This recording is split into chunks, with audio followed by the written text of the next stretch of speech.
India ਦੁਨੀਆ ਦੇ ਵਿੱਚ ਇੱਕ ਬ੍ਰਾਂਡ ਬਣ ਚੁੱਕਿਆ ਮਿਸ ਇਨਫੋਰਮੇਸ਼ਨ ਡਿਸਇਨਫੋਰਮੇਸ਼ਨ ਦਾ। ਇੰਡੀਆ ਦਾ ਪਿਛਲੇ ਸਾਲਾਂ ਦੇ ਵਿੱਚ ਐਸ ਜੈ ਸ਼ੰਕਰ ਨੇ ਸਿਰਫ ਮੋਦੀ ਕਰਾਈ ਆ ਬਾਹਰਲੇ ਮੁਲਕਾਂ ਜਾ ਕੇ, ਜਿਹੜੀ ਉਹ ਫੇਕ TRP ਵਾਲਾ ਹੁੰਦਾ ਨਾ ਜਿਵੇਂ ਸਿਸਟਮ ਵੀ ਉਹੀ ਬਣਾਇਆ ਇਹਨਾਂ ਨੇ, ਤੇ ਰਿਲੇਸ਼ਨ ਨਹੀਂ ਕਿਸੇ ਨਾਲ ਬਿਲਡ ਕੀਤੇ, ਤੇ ਇਹਨਾਂ ਦੀ ਕੋਈ ਗੱਲ ਨੂੰ ਕੋਈ ਸੀਰੀਅਸ ਨਹੀਂ ਲੈਂਦਾ। ਇਸ ਸਾਲ ਜੁਲਾਈ ਦੇ ਵਿੱਚ ਜਿਹੜੀ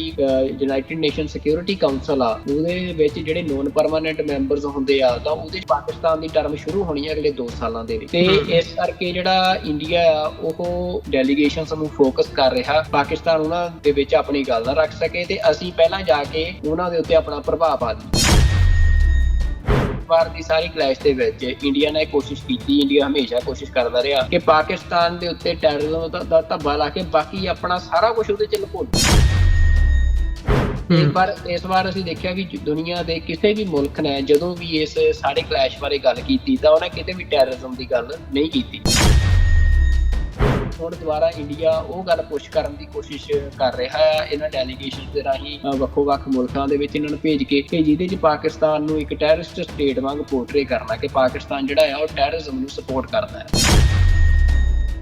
ਇਹ ਇੰਡੀਆ ਵਾਲਿਆਂ ਨੂੰ ਇਹ ਭੁਲੇਖਾ ਆ ਕਿ ਇਹੀ ਸਭ ਤੋਂ ਸਿਆਣੇ ਆ, ਵੀ ਇਹ ਚਤਰ ਸਿੰਘ ਹੈ ਤੇ ਸਾਰੀ ਦੁਨੀਆ ਨੂੰ ਇਹ ਮੂਰਖ ਬਣਾ ਲੈਣਗੇ। ਤੇ ਪਰ ਦੁਨੀਆ ਜਿਹੜੀ ਆ ਉਹ ਜਾਣਦੀ ਆ ਕਿ ਇਹ ਜਿਹੜੇ ਲੋਕ ਆ ਇਹ ਸਿਰਫ ਝੂਠ ਵੇਚਣਾ ਜਾਣਦੇ ਆ, ਭਾਵੇਂ ਉਹ ਵਪਾਰ 'ਚ ਹੋਵੇ ਭਾਵੇਂ ਉਹ ਸਿਆਸਤ 'ਚ ਹੋਵੇ। ਜਿਹੜੀ ਇਹ ਇੱਕ ਲਿਮਿਟਡ ਵਾਰ ਪਾਕਿਸਤਾਨ ਤੇ ਭਾਰਤ ਨੇ ਆਪਸ ਦੇ ਵਿੱਚ ਲੜੀ ਹੈ, ਜਿਹਦੀ ਅਸੀਂ ਗੱਲ ਕਰ ਰਹੇ ਹਾਂ ਕਿ ਸਿੱਖ ਉਹਦੇ ਵਿੱਚ ਸੈਂਡਵਿਚ ਬਣੇ ਹੋਏ ਆ, ਤੇ ਇਹਦਾ ਸੋਲੂਸ਼ਨ ਸਾਊਥ ਏਸ਼ੀਆ ਦੇ ਵਿੱਚ ਅਸੀਂ ਹਮੇਸ਼ਾ ਬਾਰ-ਬਾਰ ਦੁਹਰਾਉਂਦੇ ਹਾਂ। ਜਿਹੜੀਆਂ ਸਿੱਖ ਆਰਗੇਨਾਈਜੇਸ਼ਨਸ ਵੀ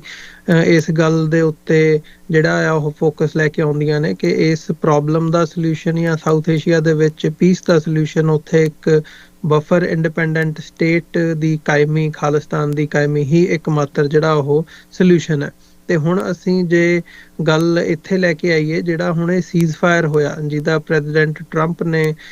ਦਾਅਵੇ ਦੇ ਨਾਲ ਉਹ ਕੀਤਾ ਕਿ ਭਾਈ ਅਮਰੀਕਾ ਨੇ ਵਿਚੋਲਗੀ ਕੀਤੀ ਹੈ ਤੇ ਇਹ ਸੀਜ਼ਫਾਇਰ ਹੋਇਆ ਆ, ਤੇ ਇਸ ਤੋਂ ਬਾਅਦ ਜਿੱਥੇ ਭਾਰਤ ਵੱਲੋਂ ਕ੍ਰੈਡਿਟ ਲੈਣ ਦੀ ਲਾਈਨ ਰਹੀ ਹੈ, ਤੇ ਹੁਣ ਜਿਹੜੀ ਸਿਚੁਏਸ਼ਨ ਬਣੀ ਹੋਈ ਹੈ ਦਰਬਾਰ ਸਾਹਿਬ ਨੂੰ ਲੈ ਕੇ ਇੱਕ ਬੋਨ ਆਫ ਕੰਟੈਂਸ਼ਨ ਦੋਹਾਂ ਮੁਲਕਾਂ ਦੇ ਵਿੱਚ ਰਹੀ ਹੈ। ਪਲੀਜ਼ਿੰਗ ਦੀ ਲਾਈਨ ਵੀ ਹੈ ਸਿੱਖਾਂ ਪ੍ਰਤੀ, ਜਾਂ ਸਿੱਖਾਂ ਨੂੰ ਯੂਜ਼ ਕਰਨ ਦਾ ਭਾਰਤ ਵੱਲੋਂ ਹੁਣ ਉਹ ਕਈ ਇਸ ਕਿਸਮ ਦੇ ਭਾਰਤ ਦੇ ਵਿੱਚ ਆਰਗੇਨਾਈਜੇਸ਼ਨਸ ਜਾਂ ਸਿੱਖ ਆਰਗੇਨਾਈਜੇਸ਼ਨਸ ਦੇ ਨਾਂ ਥੱਲੇ ਵੀ ਖੜਾ ਕਰਕੇ ਉਸ ਕਿਸਮ ਦੇ ਪ੍ਰੋਟੈਸਟ ਕਰਾਉਣ ਤੋਂ ਲੈ ਕੇ ਪਾਕਿਸਤਾਨ ਦੇ ਖਿਲਾਫ ਤੇ ਹੋਰ ਚੀਜ਼ਾਂ ਵੀ ਸਾਨੂੰ ਦੇਖਣ ਦੇ ਵਿੱਚ ਆ ਰਹੀਆਂ ਨੇ। ਪਰ ਇੱਕ ਜੇ ਅਸੀਂ ਭਾਰਤ ਦੀ ਇੰਟਰਨੈਸ਼ਨਲ ਫੋਰਨ ਪੋਲਿਸੀ ਦੀ ਜੇ ਅਸੀਂ ਗੱਲ ਕਰੀਏ, ਉਸ ਹਵਾਲੇ ਨਾਲ ਜਦੋਂ ਅਸੀਂ ਦੇਖਦੇ ਹਾਂ, ਭਾਰਤ ਦੇ ਪ੍ਰਧਾਨ ਮੰਤਰੀ ਨਰਿੰਦਰ ਮੋਦੀ ਨੇ ਕਿੰਨੇ ਦੌਰੇ ਜਿਹੜੇ ਆ ਮਤਲਬ ਆਪਣੇ ਪ੍ਰੀਵੀਅਸ ਪ੍ਰਾਈਮ ਮਿਨਿਸਟਰਸ ਦੇ ਨਾਲੋਂ ਕਿੰਨੀ ਵੱਡੀ ਤਾਦਾਦ ਦੇ ਵਿੱਚ ਜਾਂ ਜ਼ਿਆਦਾ ਤਾਦਾਦ ਦੇ ਵਿੱਚ ਦੌਰੇ ਕੀਤੇ ਆ, ਪਰ ਉਹਨਾਂ ਨੂੰ ਇਉਂ ਜਾਪਦਾ ਵੀ ਜਿਵੇਂ ਉਹਨਾਂ ਦੌਰਿਆਂ ਦਾ ਕੋਈ ਫਲ ਮਿਲਦਾ ਨਹੀਂ ਨਜ਼ਰ ਆਇਆ, ਕਿਉਂਕਿ ਇਸ ਸਾਰੇ ਘਟਨਾਕ੍ਰਮ ਦੇ ਵਿੱਚ ਪਾਕਿਸਤਾਨ ਦਾ ਜਿਹੜਾ ਪਲੜਾ ਆ ਉਹ ਭਾਰੀ ਨਜ਼ਰ ਆਇਆ। ਈਵਨ ਜਦੋਂ ਅਸੀਂ ਇੰਟਰਨੈਸ਼ਨਲੀ ਦੇਖਦੇ ਹਾਂ, ਪ੍ਰੈਜ਼ੀਡੈਂਟ ਟਰੰਪ ਵੀ ਜਦੋਂ ਗੱਲ ਕਰਦੇ ਆ ਭਾਰਤ ਪਾਕਿਸਤਾਨ ਦੀ, ਮਤਲਬ ਉਹ ਭਾਰਤ ਨੂੰ, ਮੋਦੀ ਨੂੰ ਕਿਤੇ ਨਾ ਕਿਤੇ ਟਰੇਡ ਦੇ ਹਵਾਲੇ ਨਾਲ ਹੋਵੇ, ਜਾਂ ਪਿਛਲੇ ਦਿਨਾਂ ਦੇ ਵਿੱਚ ਜਦੋਂ ਮਿਸਟਰ ਕੁੱਕ ਆਪਣੇ ਐਪਲ ਵਾਲਿਆਂ ਨੂੰ ਕਿਹਾ ਗਿਆ ਕਿ ਭਾਈ ਤੁਸੀਂ ਇੰਡੀਆ ਦੇ ਵਿੱਚ ਪਲਾਂਟ ਕਿਉਂ ਲਾ ਰਹੇ ਹੋ, ਮਤਲਬ ਇੰਡੀਆ ਨੂੰ ਕਿਤੇ ਨਾ ਕਿਤੇ ਦਰਕਿਨਾਰ ਕਰਨ ਦੀ ਜਾਂ ਲਾਈਨ ਤੇ ਲੈ ਕੇ ਆਉਣ ਵਾਲੀ ਲਾਈਨ ਹੈਗੀ ਹੈ, ਤੇ ਪਾਕਿਸਤਾਨ ਨੂੰ ਥੋੜਾ ਜਿਹਾ ਜਿਵੇਂ ਇੱਕ ਸੌਫਟ ਹੈਂਡ ਦੇਣ ਦੀ ਲਾਈਨ ਹੈਗੀ ਆ। ਇਹਦੇ ਥੱਲੇ ਮਤਲਬ ਹੁਣ ਇੰਡੀਆ ਦਾ ਇੱਕ ਜਿਹੜਾ ਹੁਣ ਇੰਡੀਆ ਨੇ ਮੂਵ ਸ਼ੁਰੂ ਕੀਤਾ ਆ, 7 ਡੈਲੀਗੇਸ਼ਨ ਉਹਨਾਂ ਨੇ ਭੇਜਣੇ ਕੀਤੇ ਆ ਬਾਹਰਲੇ ਮੁਲਕਾਂ ਦੇ ਵਿੱਚ, ਮੁਲਕਾਂ ਦੀਆਂ ਜਿੱਥੇ ਐਮਬੈਸੀਆਂ ਨੇ ਜਾਂ ਜਿੱਥੇ ਉਹਨਾਂ ਦੀ ਪਾਰਲੀਮੈਂਟਸ ਹੈਗੀਆਂ ਨੇ 32 ਮੁਲਕਾਂ ਦੇ ਵਿੱਚ। ਸੋ ਇਹ ਇੱਕ ਵੱਡਾ ਮੂਵ ਹੈ, ਇਹਨੂੰ ਕਿਵੇਂ ਦੇਖਿਆ ਜਾਵੇ ਜਾਂ ਸਮਝਿਆ ਜਾਵੇ ਵੀ ਭਾਰਤ ਦਾ ਇਹ ਮੂਵ ਕਿ ਇਹਦੇ ਪਿੱਛੇ ਕਾਰਨ ਕੀ ਹੈ, ਤੇ ਭਾਰਤ ਇਹਦੇ ਵਿੱਚੋਂ ਕੀ ਅਚੀਵ ਕਰਨਾ ਚਾਹੁੰਦਾ ਆ, ਵੀ ਆਪਣੀ ਜਿਹੜੀ ਇੱਕ ਉਹਨਾਂ ਦੀ ਨਾਕਾਮੀ ਰਹੀ ਹੈ ਉਸ ਨੂੰ ਓਵਰਕਮ ਕਰਨ ਦੀ ਲਾਈਨ ਹੈ, ਜਾਂ ਕੀ ਇਹਦੇ ਵਿੱਚ ਹੋਰ ਕੁਝ ਨਜ਼ਰ ਆਉਂਦਾ? ਦੇਖੋ, ਇਹ ਜਿਹੜਾ ਡੈਲੀਗੇਸ਼ਨ ਇਹ ਬਣਾਇਆ, ਅਮਰਵੀਰ ਸਿੰਘ ਜੀ ਇਹੀ ਦੱਸ ਰਿਹਾ ਵੀ ਇੰਡੀਆ ਜਿਹੜਾ ਆ ਇਸ ਟਾਈਮ ਬਿਲਕੁਲ ਤੁਸੀਂ ਕਹਿ ਸਕਦੇ ਹੋ ਵੀ ਜਿਵੇਂ ਇੱਕ ਬੰਦਾ ਹਿੱਲ ਜਾਂਦਾ ਹੈ ਨਾ, ਮਤਲਬ ਕੋਈ ਝਟਕਾ ਲੱਗੇ ਉਹਨੂੰ ਵੱਡਾ, ਤੇ ਉਸ ਤਰੀਕੇ ਦਾ ਮਤਲਬ ਇੰਡੀਆ ਦਾ ਜਿਹੜਾ ਇਸ ਟਾਈਮ ਹਾਲ ਹੋਇਆ ਪਿਆ, ਵੀ ਭੱਜ ਨੱਠ ਪਈ ਹੋਈ ਹੈ ਸਭ ਪਾਸਿਆਂ ਨੂੰ, ਸਮਝ ਨਹੀਂ ਲੱਗ ਰਹੀ ਆ ਕਿ ਕੀ ਕੀਤਾ ਜਾਵੇ ਕੀ ਨਾ ਕੀਤਾ ਜਾਵੇ। ਹੁਣ ਅਸੀਂ ਜੋ ਡਿਸਕਸ ਕਰਕੇ ਹਟੇ ਆ ਵੀ ਕੱਲ ਮਿਲਟਰੀ ਦਾ ਇੱਕ ਵੀ ਸਪੋਕਸ ਪਰਸਨ ਇਹ ਗੱਲ ਕਹਿੰਦਾ ਜੋ ਦਰਬਾਰ ਸਾਹਿਬ ਬਾਰੇ ਕਹੀ, ਅੱਜ ਮਿਲਟਰੀ ਜਿਹੜੀ ਆ ਉਹਨੂੰ ਵਾਪਸ ਬੈਕ ਟਰੈਕ ਕਰਨਾ ਪੈਂਦਾ। ਤੇ ਫਿਰ ਉਹ ਤੋਂ ਬਾਅਦ ਸਾਰੇ ਪਹਿਲਾਂ ਜਿਹੜੇ ਸਾਰੇ ਸੰਘੀ ਆ ਉਹ ਮੁੜ ਕੇ ਫੇਰ ਹੁਣ ਮਿਲਟਰੀ ਵਾਲਿਆਂ ਨੂੰ ਵੀ ਮਤਲਬ ਗਾਲਾਂ ਕੱਢਦੇ ਫਿਰਦੇ ਆ। ਜਿਹੜੇ IT ਸੈੱਲ ਇਹਨਾਂ ਦਾ ਹੈਗਾ ਵੀ ਉਹ ਅਸੀਂ ਦੇਖਿਆ ਪਹਿਲਾਂ ਜਿਵੇਂ ਮਿਸਰੀ ਦੀ ਰੇਲ ਬਣਾਈ ਜਾਂਦਾ ਉਹਨੇ। ਤੇ ਹੁਣ ਮਤਲਬ ਉਹ ਤੋਂ ਬਾਅਦ ਜਿਹੜਾ ਇਹ ਡੈਲੀਗੇਸ਼ਨ ਭੇਜੇ ਜਾ ਰਹੇ ਆ 7 ਡੈਲੀਗੇਸ਼ਨਸ ਦੀ ਤੁਸੀਂ ਗੱਲ ਕੀਤੀ ਆ, ਤਾਂ ਇਹਦੇ ਵਿੱਚ ਇੰਡੀਆ ਜਿਹੜਾ ਆ ਉਹ ਮਤਲਬ ਹਾਲਾਂਕਿ ਇੰਡੀਆ ਨੇ ਪਿਛਲੇ ਸਾਲਾਂ ਦੇ ਵਿੱਚ ਜਿਵੇਂ ਮੈਂ ਤੁਹਾਨੂੰ ਦੱਸਿਆ ਕਿ ਇੱਕ ਵੱਡਾ ਮਿਸਇਨਫੋਰਮੇਸ਼ਨ ਡਿਸਇਨਫੋਰਮੇਸ਼ਨ ਦਾ ਤੰਤਰ ਖੜਾ ਕੀਤਾ ਸੀ, ਪਰ ਉਹ ਕਹਿੰਦੇ ਵੀ ਉਹ ਮਤਲਬ ਤੁਸੀਂ ਉਹ ਆਜੜੀ ਵਾਲੀ ਗੱਲ ਸੁਣੀ ਹੋਣੀ ਹੈ ਨਾ, ਵੀ ਉਹ ਆਜੜੀ ਜਿਹੜਾ ਆ ਉਹ ਲੋਕਾਂ ਨੂੰ ਹਾਕਾ ਮਾਰਦਾ ਸੀ ਵੀ ਸ਼ੇਰ ਆਇਆ ਸ਼ੇਰ ਆਇਆ, ਤੇ ਲੋਕ ਭੱਜੇ ਹੁੰਦੇ ਸੀ। ਤੇ ਮੁੜ ਕੇ ਉਹਦੀ ਮਿਸ ਇਨਫੋਰਮੇਸ਼ਨ ਹੁੰਦੀ ਸੀ, ਤੇ ਇੱਕ ਵਾਰ ਲੋਕ ਆਏ, ਇੱਕ ਵਾਰ ਮਿਸ ਇਨਫੋਰਮੇਸ਼ਨ ਦਾ ਸ਼ਿਕਾਰ ਹੋਏ, ਤੇ ਦੂਜੀ ਵਾਰ ਆਏ, ਤੀਜੀ ਵਾਰ ਆਏ, ਤੇ ਚੌਥੀ ਵਾਰ ਫਿਰ ਉਹ ਡਾਂਗਾ ਉਹਨਾਂ ਨੇ ਆ ਜਿਹੜੀ ਸਿੱਧਾ ਕੀਤਾ ਹੈ ਨਾ ਵੀ। ਤੇ ਸ਼ੇਰ ਉਹ ਤੋਂ ਬਾਅਦ ਫਿਰ ਜਦੋਂ ਕਿਉਂਕਿ ਸ਼ੇਰ ਭੇਡਾਂ ਖਾ ਗਿਆ ਪਿੰਡ ਵਾਲਿਆਂ ਦੀਆਂ, ਲੋਕ ਆਏ ਨਹੀਂ ਵੀ ਇਹ ਤਾਂ ਮਿਸ ਇਨਫੋਰਮੇਸ਼ਨ ਹੀ ਫੈਲਾਉਂਦਾ। ਤਾਂ ਉਹੀ ਹੁਣ ਇੰਡੀਆ ਦੁਨੀਆ ਦੇ ਵਿੱਚ ਇੱਕ ਬ੍ਰਾਂਡ ਬਣ ਚੁੱਕਿਆ ਮਿਸ ਇਨਫੋਰਮੇਸ਼ਨ ਡਿਸਇਨਫੋਰਮੇਸ਼ਨ ਦਾ। ਤਾਂ ਇਸ ਕਲੈਸ਼ਸ ਦੇ ਵਿੱਚ ਜੋ ਇੰਡੀਆ ਨੇ ਇੱਕ ਦੁਨੀਆ ਨੂੰ ਦੱਸਣ ਦੀ ਕੋਸ਼ਿਸ਼ ਕੀਤੀ, ਤਾਂ ਇੱਕ ਤਾਂ ਉਹਦੇ 'ਚ ਵੈਸੇ ਹੀ ਸੱਚਾਈ ਨਹੀਂ ਸੀ, ਤੇ ਦੂਜਾ ਇੰਡੀਆ ਦੀ ਖਬਰ ਤੇ ਵੈਸੇ ਹੀ ਕੋਈ ਯਕੀਨ ਨਹੀਂ ਕਰਦਾ ਵੀ ਜੋ ਇੰਡੀਆ ਕਹਿੰਦਾ ਹੈ। ਤੇ ਹੁਣ ਇਹ ਸਾਰੇ ਤੋਂ ਬਾਅਦ ਜੋ ਦੁਨੀਆ ਦੇ ਵਿੱਚ ਰਫੇਲ ਸਟਾ ਕੇ ਆਪਣਾ ਮਤਲਬ ਜਲੂਸ ਕਢਾ ਕੇ ਹੁਣ ਇੰਡੀਆ ਨੇ ਇੱਕ ਆਲ ਪਾਰਟੀ ਡੈਲੀਗੇਸ਼ਨ ਬਣਾਇਆ ਮੋਦੀ ਨੇ, ਜਿਹਦੇ 'ਚ ਉਹਨੇ ਇਹ ਕੋਸ਼ਿਸ਼ ਕੀਤੀ ਇੱਕ ਤਾਂ ਡੋਮੈਸਟਿਕ ਲੈਵਲ ਤੇ ਕਿ ਯੂਨਾਈਟ ਕਰਨ ਦੀ, ਵੀ ਜਿਹਨੂੰ ਤੁਸੀਂ ਕਹਿ ਸਕਦੇ ਹੋ ਵੀ ਜਦੋਂ ਵੀ ਇਹ ਸਾਰੇ ਮਸਲੇ ਨੂੰ ਦੇਸ਼ ਦੇ ਉੱਤੇ ਖਤਰਾ ਬਣਾ ਕੇ ਵੀ ਹੁਣ ਮੋਦੀ ਜਿਹੜਾ ਆ ਉਹ ਜਿਵੇਂ ਉਹਨੇ ਡੋਮੀਨੇਟ ਕਰਨ ਦੀ ਕੋਸ਼ਿਸ਼ ਕੀਤੀ ਸੀ ਵੀ ਮੈਂ ਕਿਸੇ ਹੋਰ ਪਾਰਟੀ ਦੀ ਪਰਵਾਹ ਹੀ ਨਹੀਂ ਕਰਦਾ, ਤਾਂ ਇੱਕ ਤਾਂ ਉਹ ਤੋਂ ਬੈਕ ਟਰੈਕ ਆ ਰਿਹਾ ਲੱਗਦਾ, ਕਿਉਂਕਿ ਜਿਹੜੀ ਉਹਦੀ ਪਾਲਿਸੀ ਆ ਉਹ ਫੇਲ ਹੋਈ ਆ। ਤੇ ਜੈ ਸ਼ੰਕਰ ਜਿਹੜਾ ਆਪਣੇ ਆਪ ਨੂੰ ਬਹੁਤਾ ਚਤਰ ਚਲਾਕ ਬਣਦਾ ਸੀ, ਤੇ ਉਹਦੀ ਸਾਰੀ ਫੋਰਨ ਪਾਲਿਸੀ ਜਿਹੜੀ ਆ ਉਹਨੇ ਇਹ ਦੱਸਤਾ ਕਿ ਇੰਡੀਆ ਨੇ ਪਿਛਲੇ ਸਾਲਾਂ ਦੇ ਵਿੱਚ ਜੈ ਸ਼ੰਕਰ ਨੇ ਸਿਰਫ ਮੋਦੀ ਕਰਾਈ ਆ ਬਾਹਰਲੇ ਮੁਲਕਾਂ ਜਾ ਕੇ, ਵੀ ਜਿਹੜੀ ਉਹ ਫੇਕ TRP ਵਾਲਾ ਹੁੰਦਾ ਨਾ ਜਿਵੇਂ ਸਿਸਟਮ, ਵੀ ਉਹੀ ਬਣਾਇਆ ਇਹਨਾਂ ਨੇ, ਤੇ ਰਿਲੇਸ਼ਨ ਨਹੀਂ ਕਿਸੇ ਨਾਲ ਬਿਲਡ ਕੀਤੇ, ਤੇ ਇਹਨਾਂ ਦੀ ਕੋਈ ਗੱਲ ਨੂੰ ਕੋਈ ਸੀਰੀਅਸ ਨਹੀਂ ਲੈਂਦਾ। ਤੇ ਹੁਣ ਸ਼ਸ਼ੀ ਥਰੂਰ ਹੋ ਗਿਆ ਜਾਂ ਇਸ ਤਰੀਕੇ ਦੇ ਜਿਹੜੇ ਬੰਦੇ ਹੈਗੇ ਆ ਉਹਨਾਂ ਨੂੰ ਅੱਗੇ ਲਾ ਕੇ ਤੇ 7 ਇਹਨਾਂ ਨੇ ਟੀਮਾਂ ਬਣਾਈਆਂ ਨੇ, ਜਿਹੜੀਆਂ ਟੀਮਾਂ ਦੇ ਵਿੱਚੋਂ ਵੀ ਜਿਵੇਂ ਮੈਂ ਕੁਛ ਜਿਹੜਾ ਦੱਸਣਾ ਮਤਲਬ ਅੱਜ ਉਹਨਾਂ ਕਿਉਂਕਿ ਵਿਕਰਮ ਮਿਸਰੀ ਨੇ ਬਰੀਫਿੰਗ ਦਿੱਤੀ ਹੈ ਇਹਨਾਂ ਨੂੰ ਵੀ ਜਿਹਦੇ 'ਚ ਉਹਨਾਂ ਦੱਸਿਆ ਵੀ ਤੁਸੀਂ ਗੱਲ ਕੀ ਕਰਨੀ ਹੈ ਨਾ ਜਾ ਕੇ ਉੱਥੇ ਸਾਰੀ, ਤੇ ਉਹਦੇ 'ਚ ਉਹਨਾਂ ਦੇ ਜਿਹੜੇ ਡੈਲੀਗੇਸ਼ਨ ਆ, ਇੱਕ ਪਹਿਲਾਂ ਮੈਂ ਇਹ ਦੱਸਦਾ ਵੀ ਇਹਦਾ ਫੋਕਸ ਕੀ ਆ। ਫੋਕਸ ਹੈਗਾ ਕਿਉਂਕਿ ਜਿਹੜਾ ਪਾਕਿਸਤਾਨ ਅਮਰਵੀਰ ਸਿੰਘ ਜੀ ਇਸ ਸਾਲ ਜੁਲਾਈ ਦੇ ਵਿੱਚ ਜਿਹੜੀ ਯੂਨਾਈਟਿਡ ਨੇਸ਼ਨ ਸਿਕਿਉਰਿਟੀ ਕਾਊਂਸਲ ਆ ਉਹਦੇ ਵਿੱਚ ਜਿਹੜੇ ਨੋਨ ਪਰਮਾਨੈਂਟ ਮੈਂਬਰਸ ਹੁੰਦੇ ਆ, ਤਾਂ ਉਹਦੇ 'ਚ ਪਾਕਿਸਤਾਨ ਦੀ ਵਾਰੀ ਹੈ ਇਸ ਵਾਰ, ਜਿਹੜੇ ਕਿ ਹਰ 2 ਸਾਲਾਂ ਦੀ ਟਰਮ ਆਉਂਦੀ ਆ, ਤੇ ਇਸ ਵਾਰ ਉਹ ਪਾਕਿਸਤਾਨ ਦੀ ਟਰਮ ਸ਼ੁਰੂ ਹੋਣੀ ਹੈ ਅਗਲੇ 2 ਸਾਲਾਂ ਦੇ ਲਈ। ਤੇ ਇਸ ਕਰਕੇ ਜਿਹੜਾ ਇੰਡੀਆ ਆ ਉਹ ਮਤਲਬ ਇਹਨਾਂ ਡੈਲੀਗੇਸ਼ਨਸ ਨੂੰ ਫੋਕਸ ਕਰ ਰਿਹਾ ਕਿ ਜਿਹੜੇ UN ਸਿਕਿਉਰਿਟੀ ਕਾਊਂਸਲ ਦੇ ਜਿਹੜੀਆਂ ਮੈਂਬਰ ਸਟੇਟਸ ਖਾਸ ਤੌਰ ਤੇ ਜਿਹੜੇ ਨੋਨ ਪਰਮਾਨੈਂਟ ਮੈਂਬਰ ਬਣਨੇ ਆ ਅਗਲੇ ਸਮੇਂ 'ਚ, ਉਹਨਾਂ ਮੁਲਕਾਂ ਦੇ ਵਿੱਚ ਭੇਜ ਕੇ ਕਿ ਉਹਨਾਂ ਨੂੰ ਪਾਕਿਸਤਾਨ ਦੇ ਨੈਰੇਟਿਵ, ਪਾਕਿਸਤਾਨ ਉਹਨਾਂ ਦੇ ਵਿੱਚ ਆਪਣੀ ਗੱਲ ਨਾ ਰੱਖ ਸਕੇ, ਤੇ ਅਸੀਂ ਪਹਿਲਾਂ ਜਾ ਕੇ ਉਹਨਾਂ ਦੇ ਉੱਤੇ ਆਪਣਾ ਪ੍ਰਭਾਵ ਪਾ ਲਈਏ। ਤੇ ਜਿਹਦੇ 'ਚ ਜਿਵੇਂ ਮਤਲਬ ਹੁਣ ਸਾਇਰਾ ਲਿਓਨ ਵਰਗੇ ਮੁਲਕ ਆ ਜਿਨ੍ਹਾਂ ਨੇ ਯੂਨਾਈਟਿਡ ਨੇਸ਼ਨ ਸਿਕਿਉਰਿਟੀ ਕਾਊਂਸਲ ਦੇ ਮੈਂਬਰ ਬਣਨਾ, ਹਾਲਾਂਕਿ ਉਹਨਾਂ ਦੀ ਇੰਡੀਆ ਦੇ ਵਿੱਚ ਕੋਈ ਆਪਣੀ ਅਫੀਸ਼ੀਅਲ ਜਿਵੇਂ ਐਮਬੈਸੀ ਹੁੰਦੀ ਆ ਕੋਈ ਉਹ ਵੀ ਨਾ ਹੈਗੀ ਆ, ਪਰ ਹੁਣ ਐਤਕੀ ਅੱਗੇ ਦਾ ਮਤਲਬ ਇਹ ਪ੍ਰਵਾਹ ਨਹੀਂ ਸੀ ਮਾਰਦੇ, ਹੁਣ ਉਹਨਾਂ ਨੂੰ ਵੀ ਇਹ ਜਾ ਰਹੇ ਆ ਮਿਲਣ, ਇੱਕ ਡੈਲੀਗੇਸ਼ਨ ਨੂੰ ਉਹਨਾਂ ਕੋਲ ਵੀ ਭੇਜ ਰਿਹਾ, ਉਹ ਇੱਕ ਛੋਟਾ ਜਿਹਾ ਮੁਲਕ ਆ ਸਾਇਰਾ ਲਿਓਨ। ਤੇ ਇਸੇ ਤਰੀਕੇ ਦੇ ਨਾਲ ਜਿਹੜੇ ਇਸਲਾਮਿਕ ਕੰਟਰੀਜ਼ ਨੇ, ਜਿਹੜੇ ਆਰਗੇਨਾਈਜੇਸ਼ਨ ਆਫ ਇਸਲਾਮਿਕ ਕੰਟਰੀਜ਼ ਦੇ ਮੈਂਬਰ ਨੇ ਜਿਵੇਂ UAE, ਕੁਵੈਤ, ਬਹਿਰਾਨ, ਸਾਊਦੀ ਅਰੇਬੀਆ, ਇਹਨਾਂ ਦੇ ਵਿੱਚ ਵੀ ਜਿਹੜਾ ਆ ਉਹ ਡੈਲੀਗੇਸ਼ਨ ਭੇਜੇ ਜਾ ਰਹੇ ਆ। ਤੇ ਬਾਕੀ ਗੱਲ ਇਹ ਵੀ ਜਿਹੜੇ ਹੋਰ ਵੀ ਸਾਰੀਆਂ ਕੰਟਰੀਜ਼ ਜਿਹੜੇ ਪਰਮਾਨੈਂਟ ਮੈਂਬਰ ਆ ਉਹਨਾਂ 'ਚ ਵੀ ਭੇਜੇ ਜਾ ਰਹੇ ਆ, ਪਰ ਪਾਕਿਸਤਾਨ 'ਚ ਤਾਂ ਚਲੋ ਕੀ ਭੇਜਣਾ ਸੀ, ਵੀ ਚਾਈਨਾ ਵੀ ਇਹਨਾਂ ਦਾ ਡੈਲੀਗੇਸ਼ਨ ਜਾ ਰਿਹਾ। ਮਤਲਬ ਉਹਦੇ 'ਚ ਜਿਹੜੀ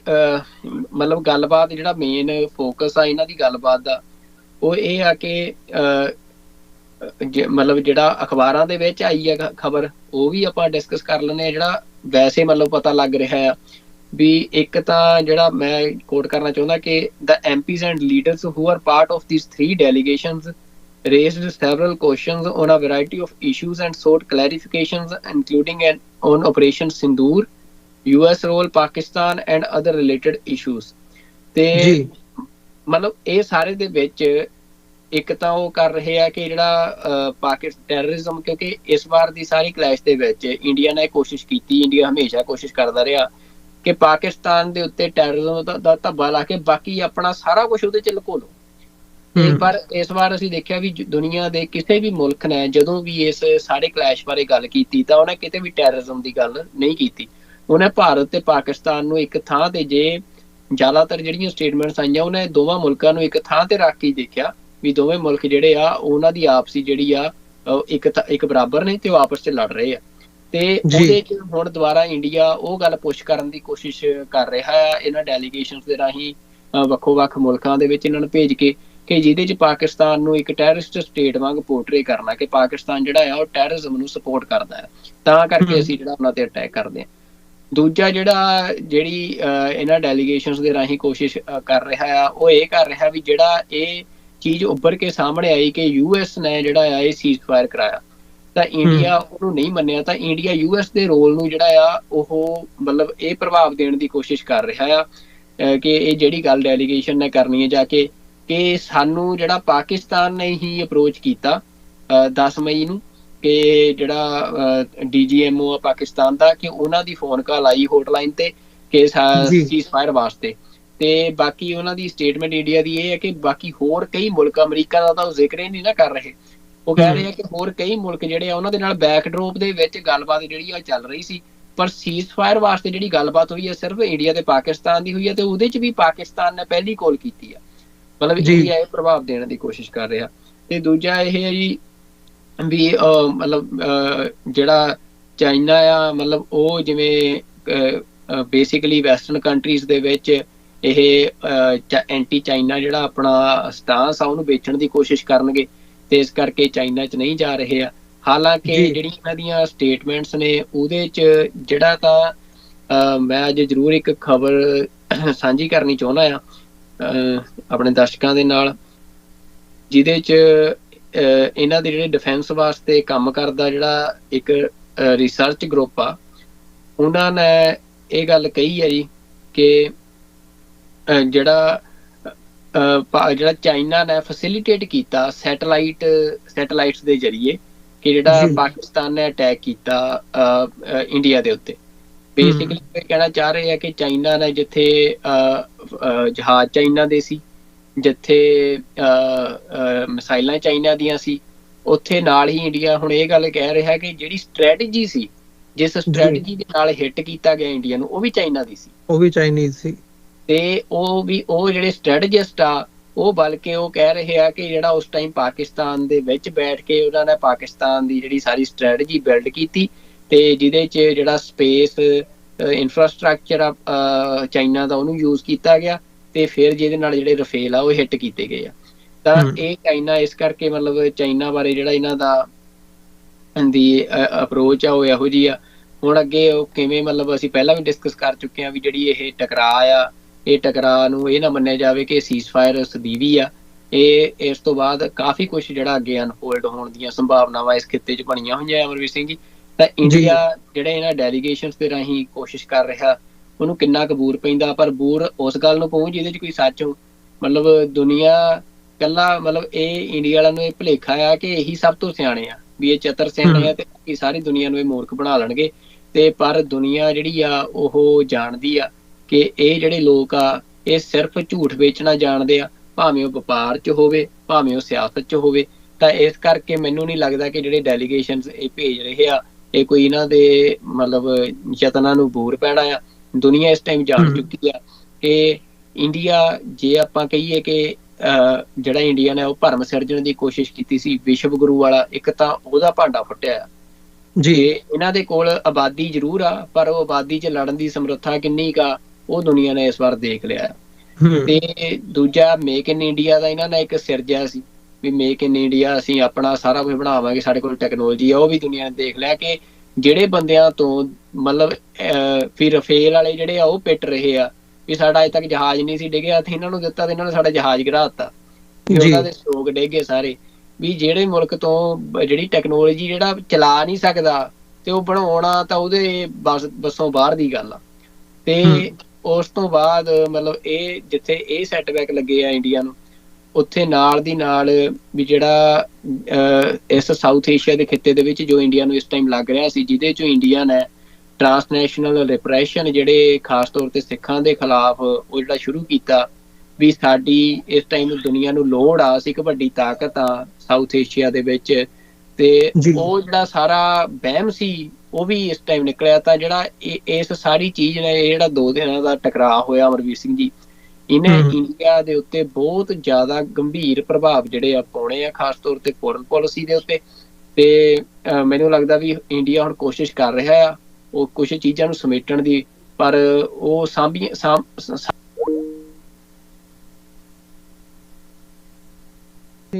ਗੱਲ ਕਰ ਰਹੇ ਸੀ, ਸੌਰੀ ਥੋੜਾ ਜਿਹਾ ਟੈਕਨੀਕਲ ਇਸ਼ੂ ਦੇ ਕਰਕੇ ਜਿਹੜੀ ਹੈ ਵਿੱਚੋਂ ਪ੍ਰੋਬਲਮ ਆ ਗਈ ਸੀਗੀ ਤੇ ਕਮਰਸ਼ੀਅਲ ਲੈਣਾ ਪਿਆ ਜੀ। ਸੁਖਵਿੰਦਰ ਸਿੰਘ ਜੀ, ਤੁਸੀਂ ਗੱਲ ਕਰ ਰਹੇ ਸੀਗੇ ਜਦੋਂ ਅਸੀਂ ਇਸ ਸਾਰੇ ਪਾਰਟ ਬਾਰੇ ਗੱਲ ਕਰ ਰਹੇ ਸੀਗੇ, ਤੇ ਤੁਸੀਂ ਆਪਣੀ ਗੱਲ ਕੰਟੀਨਿਊ ਕਰ ਸਕਦੇ ਹੋ, ਜਿਹੜੀ ਅਸੀਂ ਡੈਲੀਗੇਸ਼ਨਸ ਦੀ ਗੱਲ ਕੀਤੀ ਹੈ ਤੇ ਉਸ ਤੋਂ ਅੱਗੇ ਦੀ ਜਿਹੜਾ ਤੁਹਾਡਾ ਪਾਰਟ ਸੀਗਾ। ਬਿਲਕੁਲ, ਤਾਂ ਅਮਰਵੀਰ ਸਿੰਘ ਜੀ ਇਹੀ ਆ ਕਿ ਅਸੀਂ ਦੇਖ ਰਹੇ ਹਾਂ ਕਿ ਇੰਡੀਆ ਜਿਹੜਾ ਹੁਣ ਕੋਸ਼ਿਸ਼ ਕਰ ਰਿਹਾ ਆਪਣੇ ਆਕਸਰ ਨੂੰ ਬਚਾਉਣ ਦੀ, ਪਰ ਉਹ ਜਿਹੜਾ ਆ ਉਹਦੇ 'ਚ ਕਾਮਯਾਬ ਹੁੰਦਾ ਨਜ਼ਰ ਨਹੀਂ ਆ ਰਿਹਾ। ਬਾਕੀ ਡੈਲੀਗੇਸ਼ਨਸ ਦਾ ਕੀ ਆਊਟਪੁੱਟ ਨਿਕਲਦੀ ਆ, ਇਹ ਹੁਣ ਜਦੋਂ ਇੱਕ ਵਾਰ ਜਾਣਗੇ ਅੱਗੇ ਕਿਹੋ ਜਿਹਾ ਇਹਨਾਂ ਨਾਲ ਵਿਹਾਰ ਹੁੰਦਾ ਆ, ਉਹ ਤੋਂ ਬਾਅਦ ਅਸੀਂ ਉਹਦੇ ਤੇ ਗੱਲ ਕਰ ਸਕਦੇ ਹਾਂ।